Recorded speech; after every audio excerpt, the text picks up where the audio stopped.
you feel she needed to call you and say, Yes. by the way, just like give you a heads up. I saw Mauricio, I immediately text you. You know what I mean? And then you said you would have laid horizontal with him. What? Wait, what? I just found that out last night. Wait, what? No. I didn't know that until last night. The ladies arrived in Beverly Hills where they had a slumber party and tried to get Vicky to put the laptop down and let her hair down. And then they headed over to Sutton Stracks the next day for lunch and a scavenger hunt. And we're here to talk all about it, guys. Hey, welcome to my channel where I do weekly recaps of the Real Housewives franchise. That's right, I recap every city, every episode, every week. Today I'm here to recap Real Housewives Ultimate Girls Trip, episode 2. Before we get into it, if you like this content, hit the like and subscribe buttons. Join the conversation down in the comments below, and don't forget to hit the notification bell so you can get an alert whenever I drop a new video. Now let's get into it. We start off at this episode with the girls meeting up to head to Beverly Hills. First, we got Teresa coming out. Lisa's the first one ready again, and Teresa's second again. Teresa and Lisa always the first two there. Portia comes out, then Vicky arrives, followed by Giselle and Luann.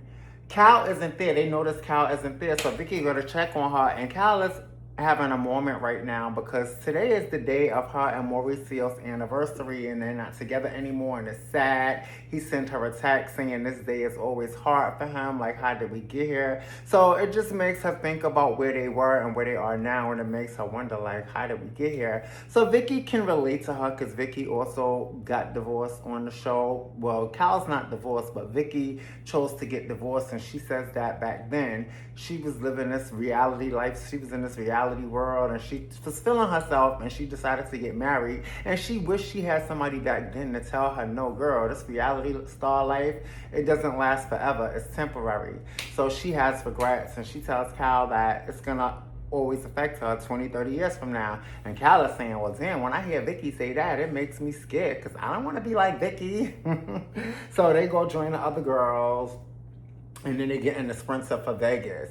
The girls are trying to, Cal tells the girls what happened, why, when she comes back, she lets them know what's going on. And they're like, oh. So then they telling her, girl, you a bad bitch, all right? So now they go get in the sprinter to head to Vegas. To head to Beverly Hills. So now they in the sprinter and they're trying to cheer Cal up. Luann pops some non-alcoholic champagne for her. And they're chilling. So they're talking, and then Lisa told, Giselle says to Vicky, hey, Vicky, Lisa told me yesterday that you were mad at me, that you said, you was cutting me off. And they show a flashback of when they was leaving the bungo party. Vicky was complaining about, venting about what Giselle told Tamra. And Lisa went back and told Giselle. So, mind you, Vicky's on her laptop doing some work. So she's like, listen, I don't want to talk about this right now. I'm doing work. But yeah, I did tell Tamra that because you got in our conversation. You don't know me like that. I knew this girl for all these years, for 17 years now. So Giselle is just like, but I just felt like she needed to know because you were saying this about her, and I felt like it was being fake. Vicky was like, no, it wasn't being fake. I wasn't talking about her. I'll tell her this to her face. I'm just somebody who's honest. I'm an honest friend. That's me, and you don't know me like that to be getting in the middle of that. So that's how I feel the way I do. So now Teresa says to Vicky, you came at me yesterday. So she says in her confessional, like, it took a minute for me to process, because sometimes it takes a few days for me to process something. But I finally processed that she was coming for me. So they show her in the car, and when she was trying to process it, and this was so funny. See, this is how I am. Sometimes I have to process things. Like, it doesn't hit me at that moment. Was she really trying to, insult me? But then I'm like, oh, see, it was insulting. So now Vicky is like, look, girls, I got work to do. Can we talk about this later or whatever? Look, there's a nice store right there. We can go shopping right there. Trying to change the subject. So they're like, girl, we talking to you. Why you not in the moment? Like, you on your laptop, you doing work. Girl, put the laptop down and have some fun or whatever. So Vicky like, would y'all stop messing with me? Could y'all please stop piling up on me now? So she's getting agitated now. So now Teresa says, she asked her, she brings up when Vicky interrupted her when she was talking about her financial situation and Vicky was being rude. And Vicky was like, well, no, because somebody I know is going through that. So that's what made me react like that because I was trying to tell them the same thing. So now Luann is like, well, what about when you said she was overrated? So apparently they was on a BravoCon or Watch What Happens Live or something, and they asked Vicky who she thought was the most overrated housewife, and she said Teresa. So she says, you know what? At the time that happened, you was getting the Traitors, Dancing with the Stars, Apprentice. So you know it was coming from a place of jealousy. And they're like, oh, wow. So Teresa is like, oh, I can appreciate that she admitted that. Like, that's real. So they all was like, that's all Teresa wanted to hear now. Like, now she has no problems, all right? So now the ladies arrive in Beverly Hills. And when we get there, we see the little Beverly Hills theme song. We in Cal's part of town now. And we see highlights from the franchise. So they're staying at the Beverly Hilton. Cal says she wants them to stay in a hotel tonight, just for tonight, because she don't want that much energy in her house right now. So now they're in glam getting ready because they're having a slumber party, with them just hanging out, a pajama jam or whatever. So we see Portia and Kyle on FaceTime with her daughter Portia. Teresa's on FaceTime with her husband Louis. And then it's time for the slumber party, which is actually my favorite scene of the episode.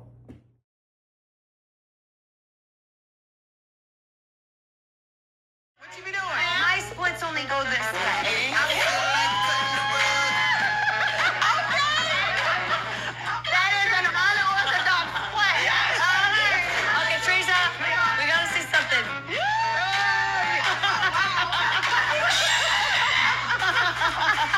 Yes, Kat.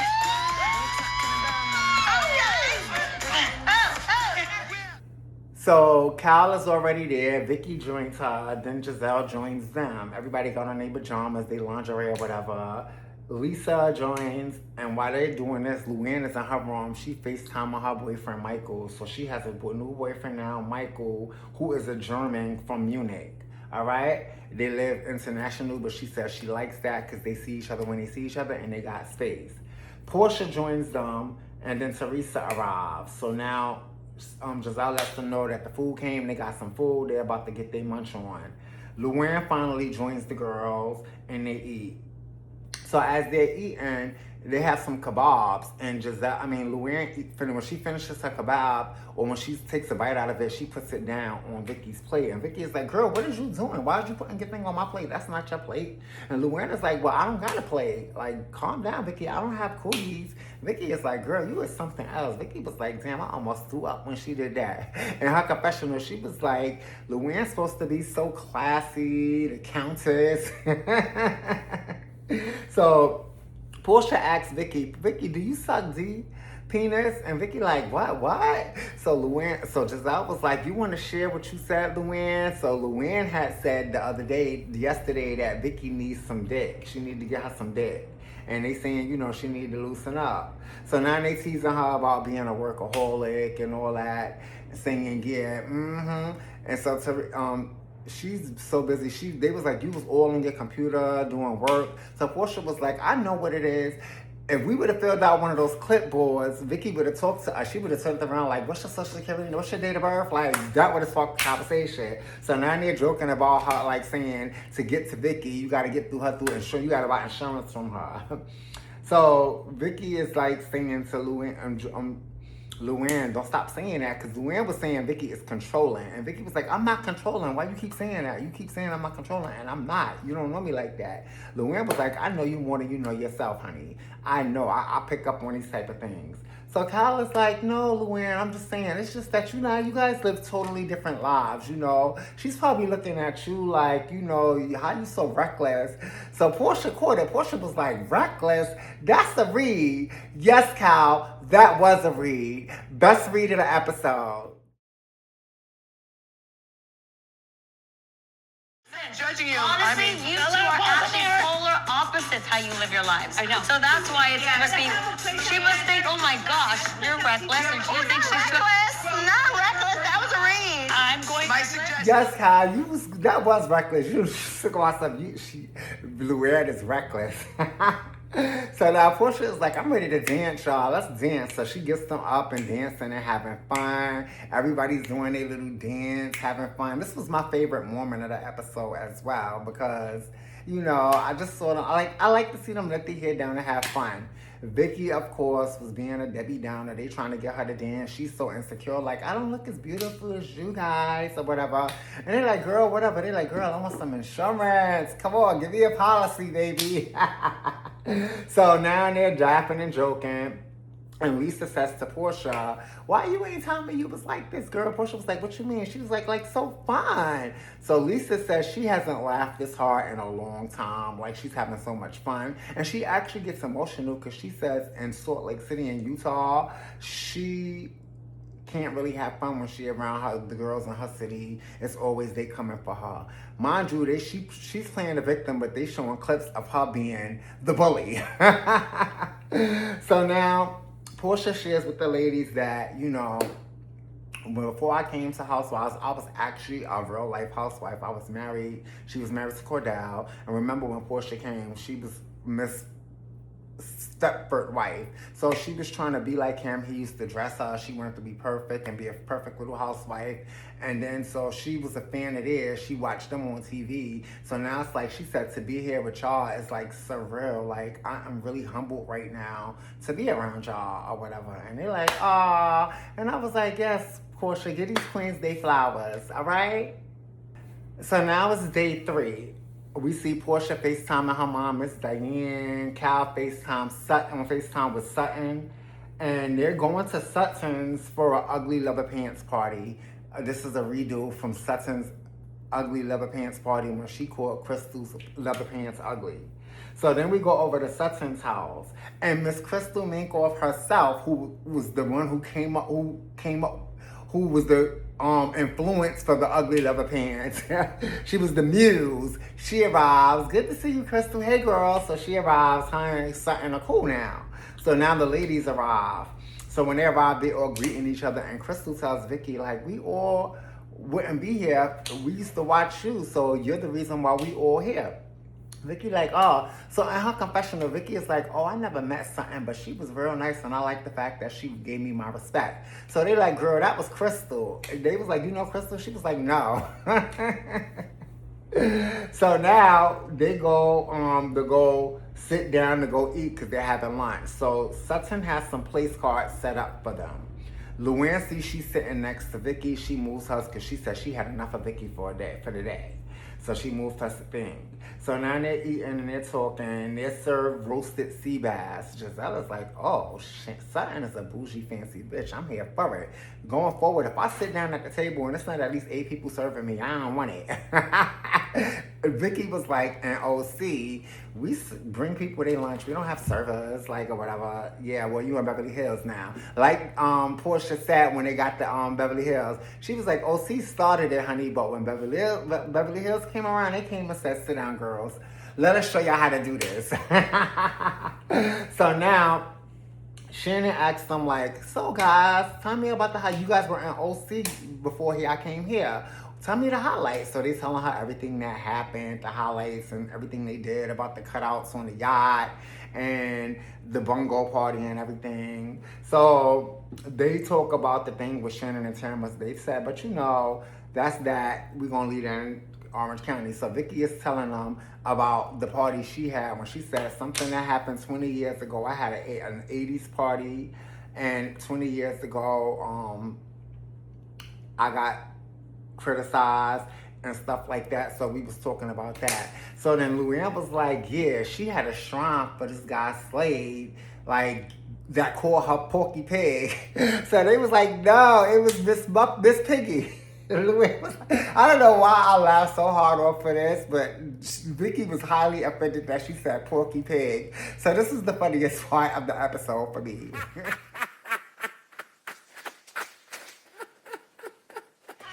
We were reliving what happened 20 years ago. We were at the Quiet One. We played bunco. I got mad at Gretchen. She did a shrine for a Slade. You told Vicky that she looked like Porky Pig. Miss Piggy. Porky. Miss Piggy. The bigger person already was. Tell a story. We all do. Vicky was like, I was a Muppet, not even a real animal or whatever. Because Portia was like, you all look like an animal. Vicky was like, but I was a Muppet. I wasn't even an animal. So then they bring up the fact that Shannon and Giselle was on Love Hotel together, and Shannon was canoodling with one of Giselle's mans, honey, that Giselle was messing with, and Shannon was messing around and flirting with him too. So now, that's when Cal takes the time to say, she was like, are y'all at the level where you feel like Shannon owed you a phone call or to tell you? And Giselle was like, yeah, just like when as soon as I saw Mo, I called you. So Cal was like, yeah, and you also said you wanted to spend some time with him horizontally. So everybody was like, what? So Giselle looking like, and Cal was like, yeah, I just heard about this yesterday. Like, you said you wanted to lay horizontal. So Giselle sitting there trying to make excuses. You can't make no excuses. Her confessional, she was like, look, Cal, your man is fine, okay? I'm sure a lot of people want to spend some time with him horizontal, okay? So Giselle says, you know what? I'm sorry. I apologize. I would never. So Cal in her confessional says she does believe Giselle is sorry, but, you know, will she try it? I don't know. Like, you know.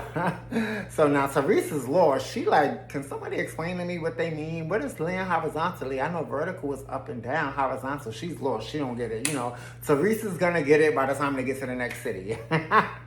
So the dessert is served, and for dessert, it's some little mouse cakes in honor of Sutton saying, let the mouse go.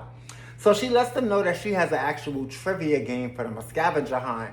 And in the scavenger hunt, they're looking for a pair of $25,000 sunglasses in honor of, what was her name? Elizabeth. I don't remember her last name, but she was a housewife, I think, season 15. Her name was Elizabeth. So they got to go get some clues and find different items that remind you of Beverly Hills, like the teddy bear, different items from Beverly Hills. So they do the trivia hunt. We got two teams. Team Cal, which is Cal, Vicky, Luann, and Lisa. And then we got Team Crystal, which is Crystal, Portia, Giselle, and Teresa. They do the scavenger hunt, and I believe Team Portia wins. Yes, Team Portia wins. I'm sorry, Team Crystal wins with Portia, Giselle, and Teresa. They win, and the episode wins with them winning the scavenger hunt and letting the mouse go.